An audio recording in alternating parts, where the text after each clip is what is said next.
In the medieval world, hunger reshaped morality. Food was not chosen for pleasure, balance, or curiosity. It was chosen because it existed.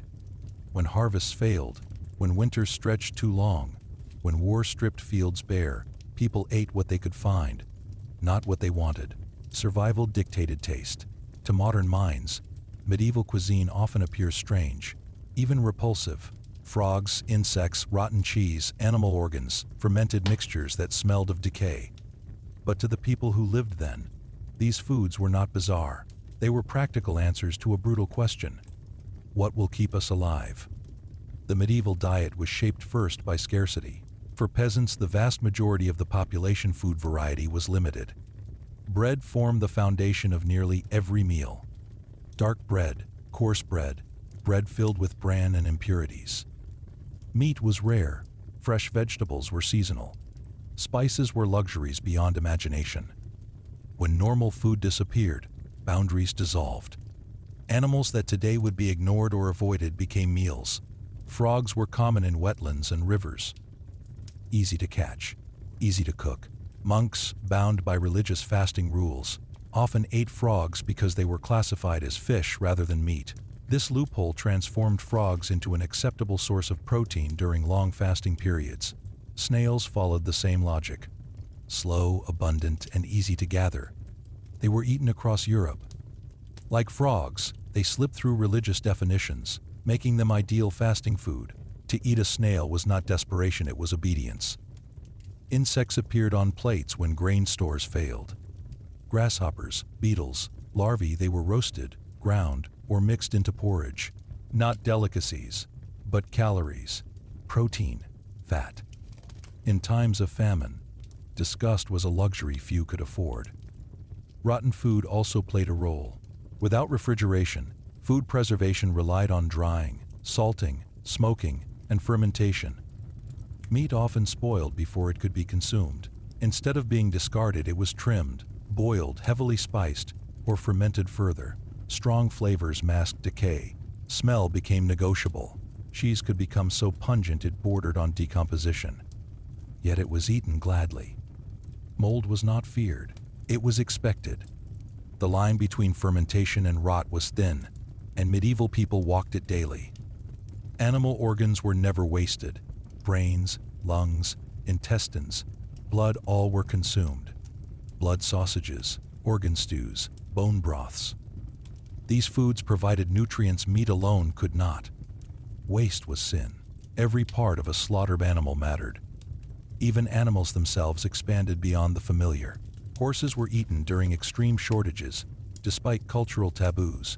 Dogs and cats appear in famine records, not as myths, but as quiet admissions of desperation. Rats, pigeons, and birds trapped inside cities were consumed when no other meat remained. Hunger erased hierarchy. The poor lived constantly close to starvation. The wealthy were insulated, but not immune. Plague, siege, and failed harvests flattened distinction. During prolonged sieges, even nobles ate what they once would have refused. Leather was boiled. Shoes were softened and consumed. Wallpaper, paste, and glue entered mouths. This was not curiosity. It was collapse. Religious belief shaped what was considered edible. The medieval church defined food categories rigidly: meat, fish, dairy. These definitions created strange culinary consequences. Beavers, because they lived in water, were classified as fish. Their tails were eaten during fasts. Barnacle geese were believed to grow from driftwood, making them acceptable when meat was forbidden. These beliefs were not jokes. They were serious theological interpretations with real dietary impact. Medicine added another layer. Medieval doctors believed food directly influenced bodily humors. Hot foods balanced cold bodies. Dry foods countered moisture. Strange ingredients were prescribed not for taste, but for balance. Crushed gemstones, powdered animal parts, and exotic substances entered food and drink as medicine. To eat something strange was often to heal. Social status shaped access, not logic. The rich ate bizarre foods for display. Peacocks roasted and refeathered. Swans served whole. Exotic spices imported at enormous cost, sugar sculptures consumed at feasts. These dishes were not meant to nourish, they were meant to impress. For the poor, strange food was necessity. For the rich, it was spectacle.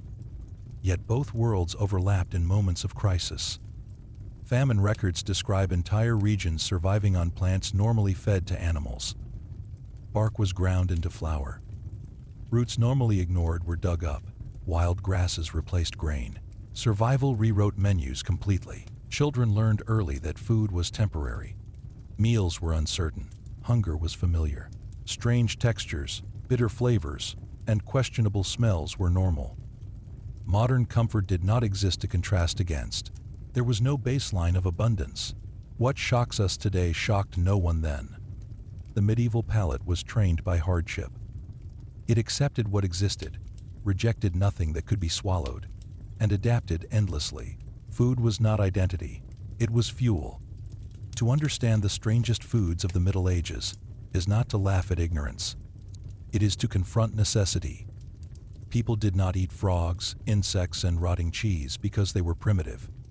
They ate them because hunger does not care about taste, and in the medieval world, hunger was always nearby. Strange foods did not only appear in moments of famine. They were embedded into everyday medieval life in ways that feel unsettling to modern sensibilities. Freshness, as we understand it, barely existed. Meat was slaughtered rarely and consumed quickly. When animals were killed, entire communities participated because waste was unthinkable. What could not be eaten immediately was salted, smoked, or dried. When preservation failed, and it often did, food was still consumed. Smell was not a reliable warning sign. People trusted boiling, spices, and faith more than their senses. Spices played a critical role here, but not in the way modern myths suggest. It is often said that medieval people used spices to hide the taste of rotten meat. This is only partially true. Spices were expensive, sometimes more valuable than gold. They were not wasted casually, but when they were used, they transformed food aggressively. Pepper, cloves, cinnamon, ginger, these flavors overwhelmed everything beneath them.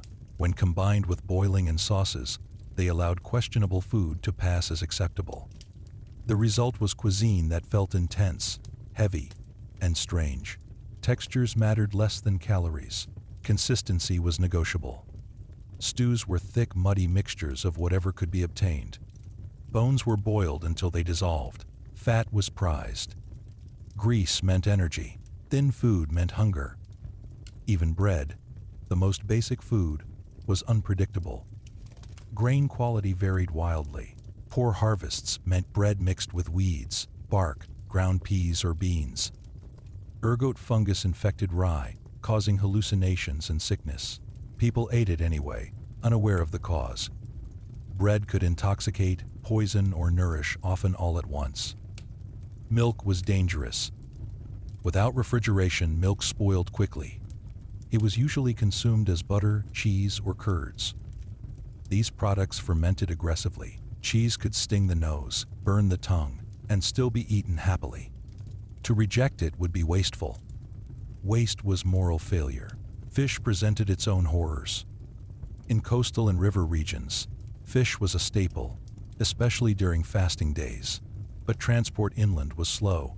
Fish often arrived partially decomposed. It was soaked, salted, dried, or fermented further. The smell became legendary. Entire towns were defined by it. Stockfish dried cod was beaten with mallets to soften it before eating. Its texture was leathery, its taste overpowering. Yet it fueled regions and trade routes for centuries. Eggs were precious but risky. Fresh eggs were safe. Old eggs floated a warning sign known even then. But when food was scarce, floating eggs were still eaten. Hard-boiled, fried, mixed into stews. Illness followed, but hunger was worse. Medical theory justified much of this. Medieval medicine believed digestion was a form of cooking inside the body. Strong stomachs could handle strong foods. Those who fell ill were blamed for weakness, not diet. This belief encouraged risk-taking. If you suffered, it was your body's fault. Food was also moral. Eating too well was sinful. Eating too little was dangerous. Strange foods occupied the middle ground sustenance without indulgence. They reinforced humility. They reminded people of their place. This mindset extended even to feasts. Medieval banquets included foods designed to shock and impress, dishes disguised as other things. Animals served in unnatural forms, colors altered with minerals and plants, blue food, green meat. Illusions were part of power. To confuse guests was to dominate them. But beneath spectacle lay the same logic. Nothing was wasted. Leftovers were reused endlessly. Sauces were reheated. Bread trenchers soaked up meat juices and were later eaten or given to the poor. Food lived multiple lives before disappearing. What modern people label strange was simply efficient. The medieval world did not have the luxury of preference. Survival shaped taste. Repetition shaped acceptance. Hunger reshaped disgust. When people ate frogs, insects, organs, fermented sludge, and borderline rot, they were not experimenting. They were adapting. Their bodies learned what minds rejected. Generations trained palates to accept bitterness, toughness, and intensity. Comfort food did not exist, only food that worked, and when it didn't work, when illness followed, people endured that too, because the alternative was emptiness. Strange medieval foods are disturbing not because they were irrational, but because they reveal a truth we prefer to forget. Taste is a privilege. In the Middle Ages, survival was the only flavor that mattered.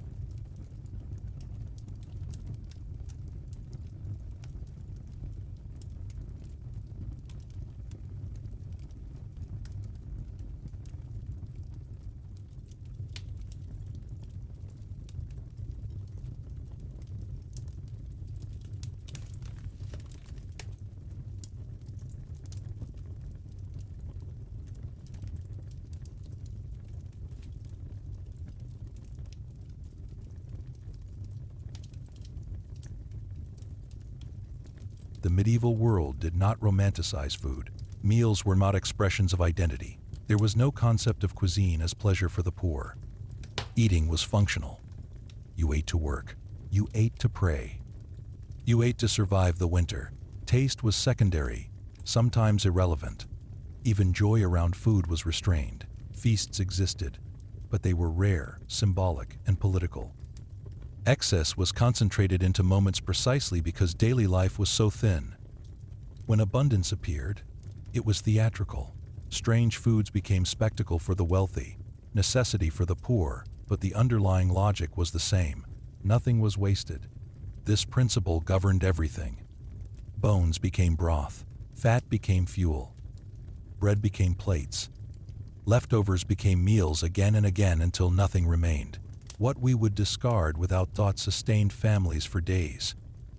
Waste was not inefficient, it was immoral. That morality ran deep. Religious teaching reinforced restraint. Gluttony was sin. Hunger was trial. Strange foods fit neatly into this worldview. They reminded people that life was not meant to be comfortable. Suffering was expected. Endurance was virtue. Illness caused by food was normalized. Food poisoning, parasites, digestive pain, these were common experiences. People did not connect them reliably to diet. They were part of existence, like cold or fatigue. Survival included sickness. Recovery was uncertain. Children grew up learning this early. They tasted bitterness young. They learned not to ask what something was before eating it. Hunger trained obedience. Familiarity erased fear. What we consider extreme today felt ordinary then. This is why medieval food feels disturbing. It exposes how fragile comfort is. The strange foods of the Middle Ages are not evidence of ignorance or cruelty. They are evidence of adaptation under pressure. They show what humans will accept when abundance disappears and survival becomes the only measure of value. They show how quickly taste follows necessity. In moments of crisis, modern societies rediscover this truth. Scarcity reshapes menus. Preferences collapse. The medieval experience is not distant, it is dormant. When food becomes uncertain, people do not ask what is normal. They ask what is possible. The Middle Ages lived permanently in that question, and so, frogs were eaten. Insects were ground. Rot was trimmed. Organs were boiled. Leather was softened. Nothing was dismissed. Not because people were desperate every day, but because they were prepared to be. That preparedness was survival. To look at medieval food with disgust is to misunderstand it. The strangeness is not in the food itself, but in the world that required it. A world where hunger was always near, where comfort was rare, where taste bowed to necessity, and where eating, no matter how strange it seemed, meant one thing above all else: you lived another day.